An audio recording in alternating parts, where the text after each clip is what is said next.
Welcome to Victoria, the capital city of beautiful British Columbia. With its mild climate, breathtaking scenery, and charming atmosphere, it is easy to see why so many tourists flock to Victoria year-round. Although there is a large retirement population, Victoria's community is also made up of a culturally diverse array of students. While it is smaller than the robust cities of Vancouver and Toronto, Victoria still possesses a wide variety of places to go and things to see. There is something for everyone. As it is a safe, family-friendly city, many activities appeal to the children as well as parents. Besides fun in the sun during the day, Victoria also boasts an exciting and energetic nightlife.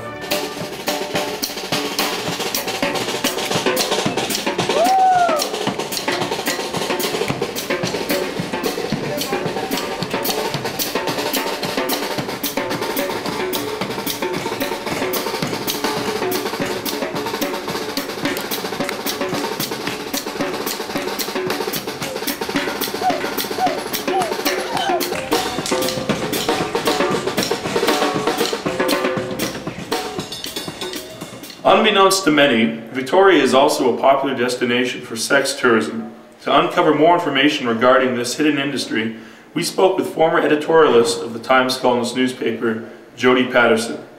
Patterson is now the Executive Director of Prostitutes Empowerment Education and Resource Society, commonly referred to as PEERS.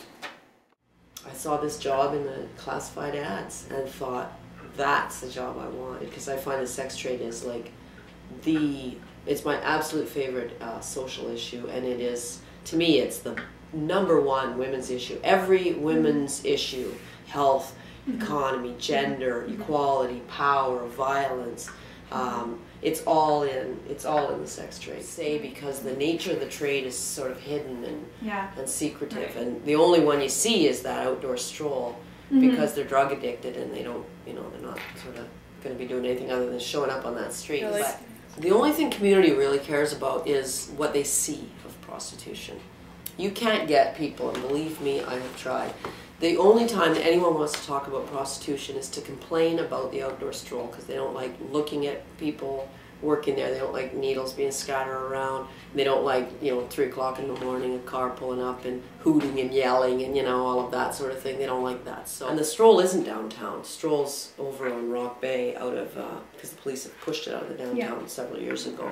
Right. Yeah. What we know is on the stroll, the outdoor stroll, we're seeing right now about 65 women a month. Yeah. Over the course of a month, I don't mean like they're all lined up there every night, but over the course of a month, we see 65 different women. But that's estimated to be about 10% of the total sex trade. Close to 1,000 sex trade workers, most of them indoors, escort agencies and massage parlors. It is actually against the law to run what's called a body house, which is a brothel, right? You can't run an operation where people come into the house and pay money to have sex. But you can, 2 adults in private, door closed, can do whatever they want, including exchanging money, right, for the sale of sex. So the actual sale of sex is not illegal.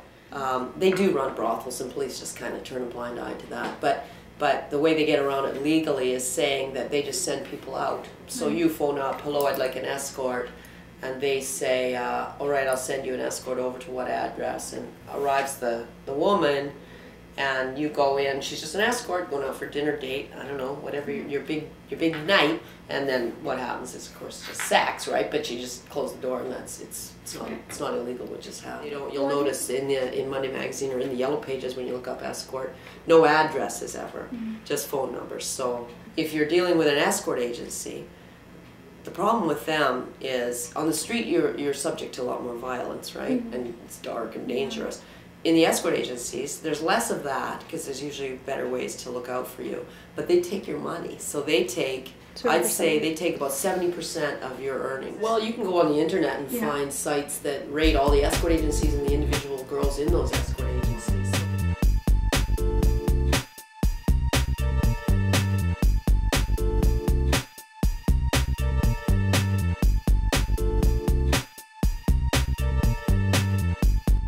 Most of them have grown up here. There's not too many that drift in from other places, even though everyone desperately wants to believe that you know, these can't be our people. These must be somebody else's people who come to Victoria. But no, they're members of the Victoria community. You picture a 13-year-old, and the average age of entry is 13. So you picture a 13-year-old finding out that she can have $50 or $100 for, you know, just to be crude, giving some guy a hand job. That 13-year-old's going to go, wow, you know, like it seems like incredible amount of money. So when they're young, it seems like not such a bad thing. But then pretty soon the drugs come, and once the drugs are in, then they're really stuck. Because once you're addicted, there's the only things that'll pay for an addiction are crime and the sex trade. So the legal age for selling sex is 18, even though the legal age for sexual consent is 14. There's that 4-year difference. We'd never sort of look at a 14-year-old or 15-year-old working in the trade and think, well, we'll just support her to work in the trade. You know, we would work very hard to get her out. Hear the money. They hear like, you can make $100, you know, from 10 minutes, and they can. But what doesn't get factored in is nobody works 8 hours a day, 5 days a week, like the model of our workplaces. And also the drugs just tear through the money. This one girl came in and she was so depressed because she figured out she'd made $95,000 the year before, and she spent $90,000 on drugs. Whole Hollywood stereotype of, you know, black guy in big purple car with large hat and a string of 10 girls in spikes and miniskirts. It doesn't exist in Victoria anyway. I mean, I'm sure. Well, there's a real hierarchy within the sex trade. We consider the sex trade to be all of that. Like adult porn movies, dancers, phone 1-900, you know, all of those. We consider all of that to be sex work. But sort of local sex trade workers, and then there's the visiting ones who come for the tourist season. Well, they come over for Vancouver when the big ships come in. They come over when it's the summer season and the tourists are here.